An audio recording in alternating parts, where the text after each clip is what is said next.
Hello students, आज हम पढ़ेंगे रिप्रोडक्टिव हेल्थ के बारे में। ठीक है, तो इसमें हमारा सबसे पहला टॉपिक होगा रिप्रोडक्टिव हेल्थ में प्रॉब्लम एंड स्ट्रेटजीज। ठीक है, तो इंट्रोडक्शन से शुरुआत करते हैं।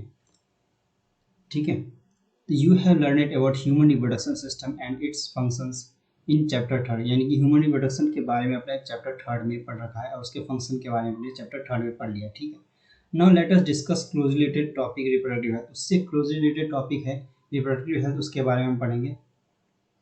What do we understand by the this term, इस टर्म से हम क्या समझते हैं, किसे रिप्रोडक्टिव हेल्थ के टर्म से हम क्या समझते हैं। ठीक है, तो आता है the term simply refer to the healthy reproductive organ with normal function, यानी कि इसका मतलब ये है कि द टर्म, इसका मतलब ये हेल्दी रिप्रोडक्टिव टर्म का मतलब ये है कि हेल्दी रिप्रोडक्टिव हमारा ऑर्गन होना चाहिए। ठीक है, with normal function, function normal होना चाहिए। ठीक है, यानी कि अच्छे से फंक्शन करना चाहिए। However it has a broader perspective includes the emotional and social aspects of also aspects of reproduction also according to।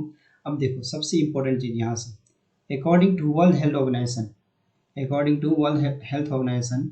ठीक है, organization reproductive health means total well being. Reproductive health means क्या मतलब, reproductive health means total well being in all aspects of reproduction. ठीक है, that is जैसे मतलब physical, emotional, behavioural and social तरीके से सब कुछ से फिट एंड फाइन होना चाहिए। ठीक है, तो उसे क्या कहेंगे, रिप्रोडक्टिव तरीके से हेल्थ है।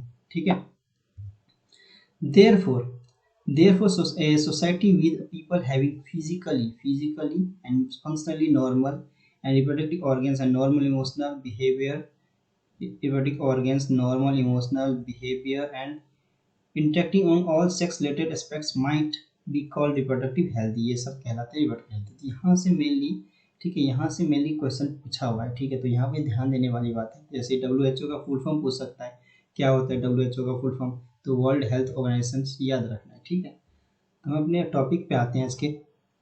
तो हमारा आज का टॉपिक है reproductive health problems and strategies. ठीक है, तो इसमें पढ़ते हैं। India was amongst the first country, यानी कि इंडिया सबसे पहला कंट्री था हमारा, ठीक, इन द वर्ल्ड में जिसे इनिशिएट करना initiate action plan and programme at a national level पे उसने प्रोग्राम बनाया था। क्या, to attain total perspective health and as a social goal. ठीक है, दिस प्रोग्राम का नाम क्या था, फैमिली प्लानिंग। ठीक है, तो सबसे यहाँ से क्वेश्चन पूछा हुआ, तो कौन सा फर्स्ट कंट्री था, यहाँ से भी क्वेश्चन पूछा, ये जो है यहाँ से भी क्वेश्चन पूछा हुआ, तो ध्यान देना है। ठीक है, कब किया था, 1951 में इनिशिएट किया था। ठीक है, 1951 में इनिशिएट किया था, तो यहाँ से भी क्वेश्चन पूछा हुआ है। ठीक है, तो ध्यान देना है। Periodically assist over a past decades improved, programme में कुछ इम्प्रूवमेंट लाएगा, improve programme covering wider reproduction related area are currently operation under the popular reproductive। इसका नाम रखेंगे। इसमें फिर क्या हुआ है कि इनके छोटे छोटे एरिया थे, जैसे विलेज थे, उन सब में ना इससे प्रोग्राम चलाए गए। ठीक है, रिप्रोडक्टिव हेल्थ रिलेटेड प्रोग्राम चलाए गए। तो इसमें निकल गया था RCH क्या होता है, reproductive and child health care. तो इसका फुल फॉर्म भी पूछ सकता है। तो ये चलाए गए प्रोग्राम का नाम है reproductive and child health care programme का नाम है, तो इस पर ध्यान देना है। ठीक है, यहाँ से क्वेश्चन पूछा हुआ है, ये क्यों चलाया गया, कि हम अवेयरनेस क्रिएट कर सकें, लोगों के बीच हम अवेयरनेस क्रिएट कर सकें। ठीक है, creating awareness among people about various reproduction related aspects, providing facilities support and building up a reproductive healthy society and a major task under this program। इस प्रोग्राम में बताया गया, मतलब हर रिप्रोडक्टिव हेल्थ से रिलेटेड सारा हर चीज, एक एक छोटी सी चीज लेके बड़ी चीजें तक हर चीज बताई गई। ठीक है, अवेयरनेस लाने के लिए। ठीक है, विद द हेल्प ऑफ, इसमें यूज किया गया ऑडियो विजुअल का यूज किया गया, यानी कि वीडियोस के थ्रू या ऑडियो के थ्रू भी यूज किया गया। प्रिंट मीडिया जैसे पैम्पलेट छपवा दिए, बैनर छपवा दिए, तो उसके वो भी यूज किया गया। Governmental and non governmental agency, यानी कि कुछ एनजीओ ने भी साथ दिया। ठीक है, तो ये सब किए गए सारे गांव, छोटे छोटे विलेज में जाके, शहर में जाके, सिटी में जाके, हर जगह इन्होंने प्रोग्राम किया। ठीक है, जैसे take various steps to create awareness. ठीक है, create awareness among people about reproduction related aspects. ठीक है, तो रिप्रोडक्शन के रिलेटेड एस्पेक्ट्स में इन्होंने प्रोग्राम चलाए। ठीक है, कौन सा प्रोग्राम का नाम क्या था, RCH, reproductive and child health care programme. ठीक है, parents other close relative, parents के भी, तो कौन parents other close relatives, teachers, friends also major role in the discrimination. इन्होंने हेल्प की थी, मेजर रोल थी इन्फॉर्मेशन के सब, ठीक है। तो इंट्रोडक्शन किया गया सेक्स एजुकेशन। सेक्स एजुकेशन के बारे में स्कूल में इंफॉर्मेशन देना चाहिए बच्चों को, स्कूल के में बच्चों को इंफॉर्मेशन देना चाहिए। जैसे 8th क्लास में मतलब स्टार्टिंग है, एडोलेसेंस के बारे में बताया गया, तो वहाँ से हमें सेक्स एजुकेशन के बारे में देना चाहिए। जो चीज़ सही चीज़ें हैं उनके लिए वो चीज़ एजुकेशन देना चाहिए, ठीक है। तो introduction sex education in school में, जैसे स्कूल में शुड आल्सो इनकरेज करना चाहिए बच्चों को, क्या सही चीज़ है क्या गलत चीज़ है उनके लिए, ठीक है। तो हर चीज़ में इनकरेज करना चाहिए, उनको बताना चाहिए क्या सही है उनके लिए क्या गलत है। राइट इन्फॉर्मेशन, एकदम सही इन्फॉर्मेशन देना चाहिए। To young so as to the discourage children for delivering the myth. कुछ मिथ यानी वहम होती है उनके मन में, उम्मीद को दूर करना चाहिए, उनको हर चीज़ बता के। मिसकॉन्सेप्शन होते हैं उनके बीच में कुछ, उसको भी दूर करना चाहिए। सेक्स रिलेटेड एस्पेक्ट से रिलेटेड, ठीक है।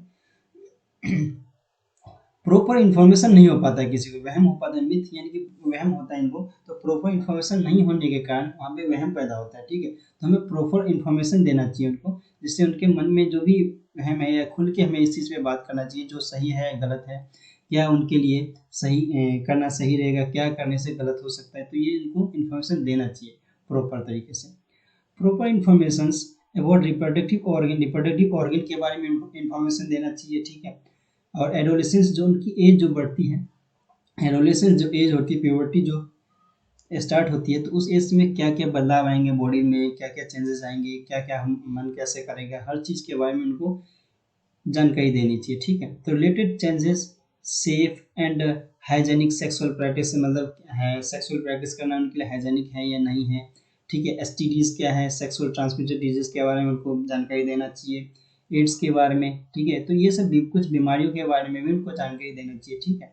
ये सब जरूरी है, बहुत ज़्यादा जरूरी है। स्कूल कॉलेज में तो खासतौर से स्कूल से स्टार्ट होना चाहिए, टीचरों को देना चाहिए खुल के। बहुत लोग शर्म के बारे इस चीज़ में बात नहीं करते, लेकिन देना चाहिए। बहुत जगह स्कूलों में तो 8th क्लास में 9th 10th में ये कुछ टॉपिक दे रखा है, ठीक है, बुक में, लेकिन बहुत सारे टीचर स्किप कर देते हैं टॉपिक को, ठीक है, समझाते नहीं क्योंकि शर्म आती है इसलिए, ठीक है।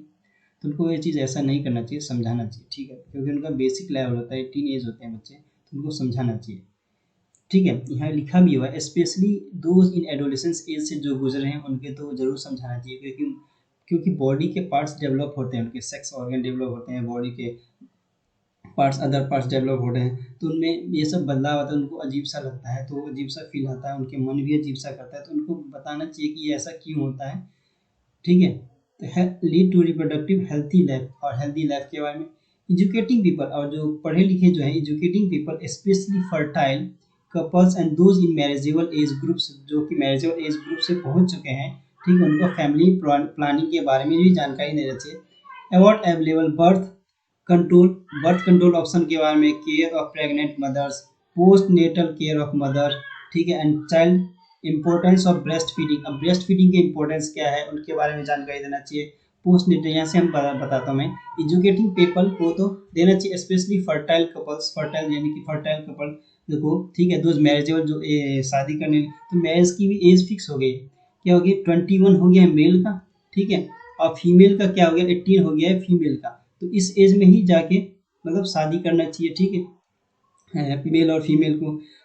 फिर है क्या आता है post natal care of mother, अब बच्चे को मतलब मदर को बच्चे का केयर कैसे करना उसके बारे में बताना चाहिए, ठीक है, एंड चाइल्ड का, ठीक है। Importance of breast feeding, breast feeding का इंपॉर्टेंस क्या होता है, ठीक है, देखिए जो ब्रेस्ट फीडिंग होता है 6th मंथ तक कंपलसरी होता है, उसका इंपॉर्टेंस क्या होता है तो वो बताना चाहिए, ठीक है। Equal opportunities of the for the male and female child, हमें इक्वल मतलब वैल्यू देना चाहिए, चाहे लड़का हो या लड़की, दोनों को हमें बराबर समझना चाहिए, ठीक है, ठीक है।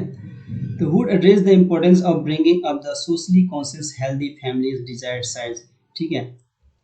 Awareness of problems of due to control population, हाँ, अब देख अवेयरनेस देना बहुत जरूरी है, ठीक है, क्योंकि अनकंट्रोल पॉपुलेशन ग्रोथ होते जा रहा है, ठीक है, पॉपुलेशन इंक्रीज होगा। देखो पॉपुलेशन हर चीज की मतलब का कारण हमारे वर्ल्ड में पॉपुलेशन, अब पॉपुलेशन जैसे जैसे इंक्रीज करेगा तो हर चीज की, अब जैसे जैसे पॉपुलेशन गिरेगा तो उनकी जरूरत बढ़ेगी, जरूरत बढ़ेगी तो हर चीज का मतलब कमी होगी उस चीज की, ठीक है। तो इसलिए हमें पॉपुलेशन को कंट्रोल करना बहुत जरूरी है, ठीक है। तो अवेयर सेक्स के बारे में, सेक्स एजुकेशन के बारे में अवेयरनेस लाना जरूरी है, तभी तो पॉपुलेशन पे कंट्रोल हो पाएगा, ठीक है। Even social events like sex abuse पे भी हमें बात करनी चाहिए, एंड सेक्स रिलेटेड क्राइम्स बोले तो जैसे रेप हो जाते हैं, तो उन सब के बारे में भी बात बताना चाहिए, ठीक है। Need to be created enable people to think and take up necessary steps to prevent them. तो हमें इसके बारे में बात करना चाहिए, इसके बारे में कुछ ऐसा होता है तो उसके बारे में स्टेप लेना चाहिए कि सही क्या है गलत क्या है, उसके बारे में स्टेप उठाने चाहिए, ठीक है। And thereby build up socially responsible and healthy society, ठीक है। इससे हमारा क्या होगा, सोशली रिस्पॉन्सिबल होगा और हेल्दी हमारा सोसाइटी होगा, ठीक है। सक्सेसफुल इम्प्लांटेशन, देखो successful implementation way of various actions plans to attain reproductive health require strong infrastructural facilities, यानी कि हमारी जो इंफ्रास्ट्रक्चरल फैसिलिटीज हो गई, प्रोफेशनल एक्सपर्टाइज हो गई एंड मैटरनल सपोर्ट हो गई, ये सब बहुत ज़्यादा जरूरी है, ठीक है। अगर इस सब की अवेयरनेस करें तो इस सब के बारे में बहुत जरूरी है ये सब चीज़, ठीक है। These are essential to provide medical assistance and care of people reproductive related problems like pregnancy के बारे में, डिलीवरी के बारे में, एसटीडी यानी कि सेक्सुअल ट्रांसमिटेड के बारे में। तो एसटीडी का कभी कभी फुल फॉर्म पूछा जाता है, तो ये चीज़ यहाँ से ध्यान देना है, यहाँ से क्वेश्चन पूछता है ये भी, ठीक है। तो एबॉर्शन कब कराना चाहिए, कब नहीं कराना चाहिए, कॉन्ट्रासेप्शन जो होता है वो कब यूज़ करना चाहिए, कब नहीं यूज़ करना चाहिए, मेंस्ट्रुएशन साइकिल के अंदर प्रॉब्लम क्या क्या आ सकती है, तो हमें 1 to 28 का होता है, तो पूरा जानकारी देना चाहिए, उनको पता होना चाहिए। इनफर्टिलिटी क्या होती है इसके बारे में, और भी बहुत सारी चीज़ें उनके बारे में जानकारी देना चाहिए। हाँ, और आता है फिर इम्प्लांटेशन ऑफ बेटर टेक्निक, और सही तरीका क्या है, कोई भी चीज़ का सही तरीका क्या है, ठीक है। सही तरीका क्या है, किसके लिए क्या चीज़ सही है, वो हमें जानकारी देना चाहिए। न्यू स्ट्रेटेजी जो आए हैं उनके बारे में टाइम टू टाइम अवेयर करना चाहिए लोगों को, ठीक है। Required to provide more efficient care and assistant to people, ठीक है। एंड स्टोचरी बैन, हाँ अभी मेन क्वेश्चन, मेन बहुत ज़्यादा इंपॉर्टेंट, ठीक है, बहुत ज़्यादा इंपॉर्टेंट, ये पूछा जाता है, बहुत ज़्यादा इंपॉर्टेंट, मोस्ट इंपॉर्टेंट, ठीक है। तो पूछा जाता है अमीनो सिंथेसिस होता है for sex determination to legally check increasing menace in of female fetuses, यानी कि massive cell immunization etc. are some program that merit mention in this concern, ठीक है। अमीनो सिंथेसिस टेस्ट होता है एक तरह का, ठीक है, एक फ्लूइड लिया जाता है, ठीक है, फ्लूइड लिया जाता है, ठीक है। तो वहाँ से टेस्ट ये मेनली होता है ना कि कोई बच्चे में जैसे होता है, कोई लेडी अगर प्रेग्नेंट है तो उस प्रेग्नेंट लेडी को जो बेबी है उसमें कोई बच्चे में मतलब कोई कमी तो नहीं, कोई बीमारी तो नहीं, जेनेटिक डिसऑर्डर तो नहीं, ये टेस्ट करने के लिए होता है, ठीक है। लेकिन इसका लोग गलत इस्तेमाल कर लेते हैं, क्या, सेक्स डिटरमाइन करने के लिए। अगर मेल है फीमेल है तो सेक्स डिटरमाइन कर लेते हैं इससे, ठीक है। तो फीमेल हुआ तो बस फीमेल फीटिसाइड्स कर देते हैं, इनकी मार देते हैं, ठीक है। मेल हुआ तो रहने देते हैं, तो ये गलत है, तो इलीगल है ये, ठीक है, इलीगल है, तो इसलिए इसको बैन किया गया है, ठीक है। Amniocentesis, in amniocentesis some of the amniotic fluid ली जाती है, जैसे टेस्ट किया था। अब ये पूछ सकता है कि कौन सा फ्लूइड लिया जाता है, तो ये क्वेश्चन बन गया यहाँ से।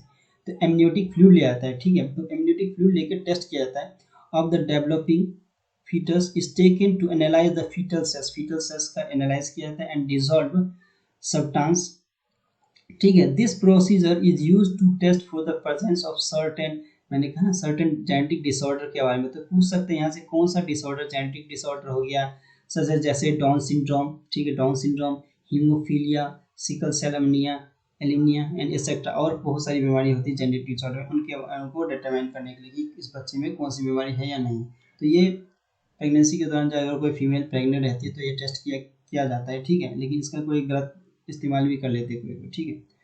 Determine the servility of the foetus, ठीक है। अगर इसलिए पता लगाते हैं अगर बच्चा फिट एंड फाइन है तब तो ठीक है रहने देते हैं, अगर फिट एंड फाइन नहीं है तो उसका यहाँ पे दुनिया में आगे क्या करेगा, ठीक है। तो ऐसे ही कष्ट हो रही ज़िंदगी में, क्या क्या करेगा, कष्ट लेगी, ठीक है। तो इसलिए ये टेस्ट किया जाता है, अगर कोई डिसऑर्डर है तो अबॉर्शन करा दिया जाता है, ठीक है।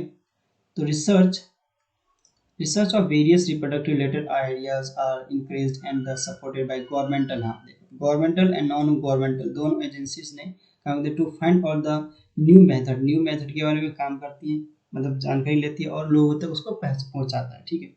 To improve upon the existing area ones, do you know सहेली, हाँ सहेली फेमस, सहेली क्या है, एक पिल्स आती है, कॉन्ट्रासेप्टिव पिल्स है, ओरल कॉन्ट्रासेप्टिव, ठीक है, पिल्स है, वो सीपी कहते हैं, ओरल कॉन्ट्रासेप्टिव पिल्स होता है। तो ये फीमेल के लिए होता है, ठीक है, मेनली फीमेल के होता है। वॉज डेवलप्ड बाय साइंटिस्ट, अभी ये डेवलप बाय क्या साइंटिस्ट ने डेवलप किया है, हमारे central drug research institute CDRI Lucknow में। तो ये यहाँ से एक क्वेश्चन बन गया, दो एक नहीं दो क्वेश्चन, एक ये पूछेगा इसका फुल फॉर्म, और ये पूछ सकता है CDRI का फुल फॉर्म तो पूछ लेगा, और ये पूछ सकता है कहाँ पे, तो लखनऊ में है। ये किस लिए है, इसने क्या किया था, ये भी पूछ सकता है कि सहेली जो ओरल कॉन्ट्रासेप्टिव पिल्स है उसकी डिस्कवरी मतलब कहाँ पे रिसर्च हुआ था उसका, ठीक है, तो ये पूछ सकता है। Better awareness about sex related matter, अब बेटर अवेयरनेस लाना बहुत जरूरी है सेक्स रिलेटेड, ठीक, मैटर्स के बारे में। Increase number of medically and assist deliveries and best post natal care leading to decreased maternal and infant mortality rates, ठीक है। इन्फेंट मोर्टिलिटी रेट है तो इन्फेंट का जन्म जो होता है ना, यानी बच्चे मर जो जाते हैं, ठीक है, जन्म लेते ही मरते, तो हमारे ये क्यों होता है, देखो पहले के टाइम में ना मेडिकल फैसिलिटी इतनी अच्छी नहीं थी, ठीक है, तो क्या होता है बच्चे जन्म लेते थे तो मर जाते थे, दोनों में से कभी माँ को कुछ हो जाता था तो कभी बच्चे को कुछ होता था, मेडिकल फैसिलिटी अच्छी नहीं थी। लेकिन अब के टाइम में मेडिकल फैसिलिटी अच्छी होगी तो सब कुछ अच्छे से हो जाता है, इसलिए पॉपुलेशन भी बढ़ जाता है। तो मेन है हमारे पॉपुलेशन का कारण ये भी है कि मेडिकल फैसिलिटी हमारी अच्छी खासी हो गई है, ठीक है। तो increase number of couples with A small families, देखो स्मॉल फैमिलीज होना जरूरी है। Better detection and cure of STD, better detection यानी कि अच्छे से देख रेख, ठीक है, STDs क्योर, STDs को हम प्राइमरी स्टेज में तो STD यानी कि सेक्सुअल ट्रांसमिटेड का भी मतलब इलाज है, ठीक है, लेकिन इसके बाद इलाज नहीं होता है। ओवरऑल इंक्रीज मेडिकल, देखो मैंने कहा इंक्रीज मेडिकल फैसिलिटी के का भी यही एक कारण है, इंक्रीज मेडिकल फैसिलिटी भी एक कारण है, ठीक है। तो problems etcetera include improve reproductive health society, तो ये सब हमारे इम्प्रूव इन ये सब ने हमारी मतलब ये मेन तो है मेडिकल फैसिलिटी का इम्प्रूवमेंट बहुत ज़्यादा होने के कारण जो है ना, अब देखो इम्प्रूव जितना अच्छा मेडिकल फैसिलिटी अच्छा होगा उतना ही अच्छे से लोग जीवन सब, अगर कोई बीमार पड़ता है तो हम उसका ट्रीटमेंट भी अच्छे लेवल पे कर पाते हैं। तो मेडिकल फैसिलिटी हमारी अच्छी रहेगी तो हम ट्रीटमेंट अच्छा दे पाएंगे, अगर हम ट्रीटमेंट अच्छा दे पाएंगे तो वो ज़्यादा से ज़्यादा लोग सर्वाइव कर पाएंगे, बच पाएंगे अगर कोई बीमार पड़ता है तो, ठीक है। तो इसलिए हमारे पॉपुलेशन मेन बढ़ जाता है इसलिए, ठीक है। लेकिन पॉपुलेशन जितना ज़्यादा बढ़ेगा उतना हमारे वर्ल्ड के लिए खतरा रहेगा, क्योंकि इंक्रीज पॉपुलेशन होगा, पॉपुलेशन बढ़ेगा तो ज़रूरत बढ़ेगी, ठीक है। तो ये सब सोच समझ के हर चीज़ करना चाहिए। और नेक्स्ट टॉपिक हम पढ़ेंगे जो हमारा ये है पॉपुलेशन